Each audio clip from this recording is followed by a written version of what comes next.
There's a rivalry played in the state of South Carolina between Clemson and the Gamecocks.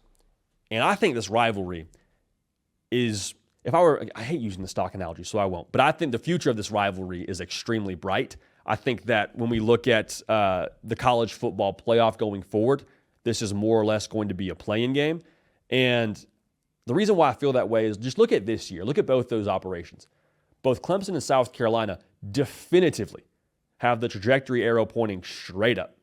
Clemson, bring back Cade Klubnik for another year. We've talked a lot about their hire of Tom Allen. We love it. Talked a lot about the skill players for the first time in a minute. I love it on the perimeter with Wesco and Moore. I said again, I think Cade Klubnik has the glow up of all glow ups from what 2024 was for him. Oh, by the way, Dabo Swinney's still your head coach. He's still got his fastball. Oh, by the way, now just dipping their finger in the portal. Not grabbing it with two hands, but they're participating. That's all we've ever asked Clemson to do.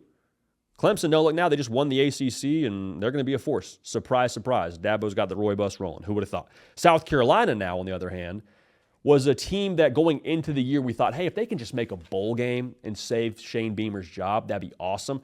They did a lot more than that. They darn near made the college football playoff. Lenore Sellers, I told you, I think he is the best quarterback in college football returning next season.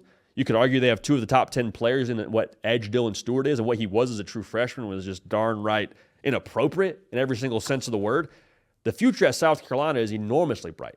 And again, I think the approval rating for a Shane Beamer, obviously with the Dabo Swinney, both coaches, is in a really strong place right now. So to put it simply, I think we're about to enter into what I would call a golden age of the Palmetto Bowl. There was a point in time where Clemson owned it 7 years in a row, sure, but the last 3 years, it's been flip-flopping who wins that thing. It's competitive.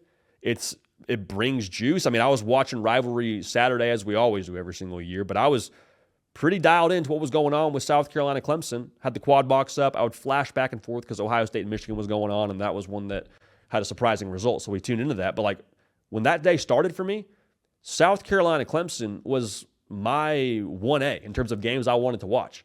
Why? The stakes, both were really good. It had playoff implications, all those things.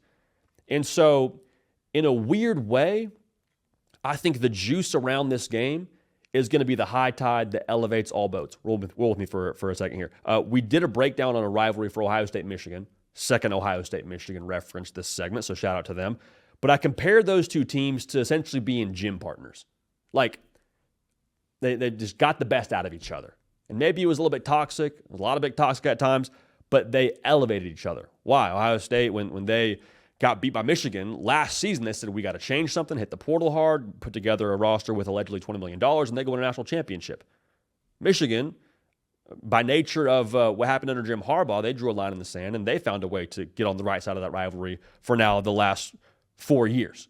College football sickos, make sure you are subscribed right here to the On3 YouTube channel. On this show, The Hard Count, it's college football, nothing but college football all year round. Now, this show is brought to you by our friends over at PrizePicks. Daily fantasy, easy to use, easy to play, easy to withdraw what you win.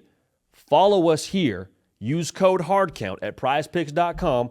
We're going to do our very best to make us all some money. Now, even if we don't, when you play with code HARDCOUNT at prizepicks.com, make yourself $50 in promo funds to then go ball out the rest of this playoff. So again, code HARDCOUNT, $5 in lineups, gets you $50 in promo funds at prizepicks.com. We appreciate y'all subscribing. We appreciate y'all using that code with our friends PrizePicks. So the point I'm trying to make here is, in the context of Clemson and South Carolina, it's not the same analogy of two gym partners. I think even more so, it's kind of like having two boxers, two prize fighters, that the better they are, the more hype they have around this fight, the more eyeballs, the more excitement, all of that, that's the high tide that's going to raise all boats. Because for Clemson and South Carolina, it isn't the Iron Bowl. It isn't the Michigan-Ohio State. But I think we're slowly but surely, again, in an era now where both these coaches and both these programs have an arrow pointing straight up. I think we're going to see a future now in the Palmetto Bowl where it is more often than not a play-in game for the playoff. Now, it's weird to say that because they're in different conferences, so it doesn't actually impact their chances to win their conference.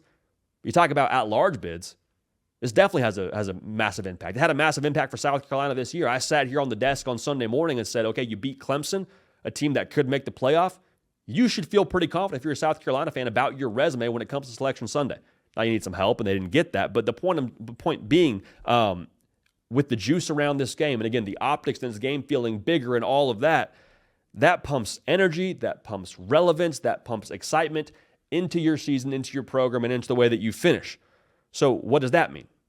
I said the word optics now a few times. Why is optics important in college football? There's something to posturing, of course, but optics to me have a massive ripple effect when it comes to recruiting.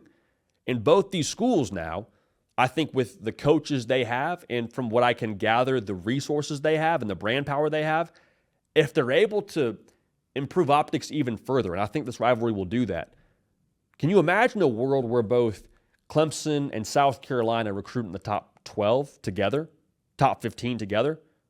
What that would do to me is it puts you at a certain talent threshold to where you can play with anybody.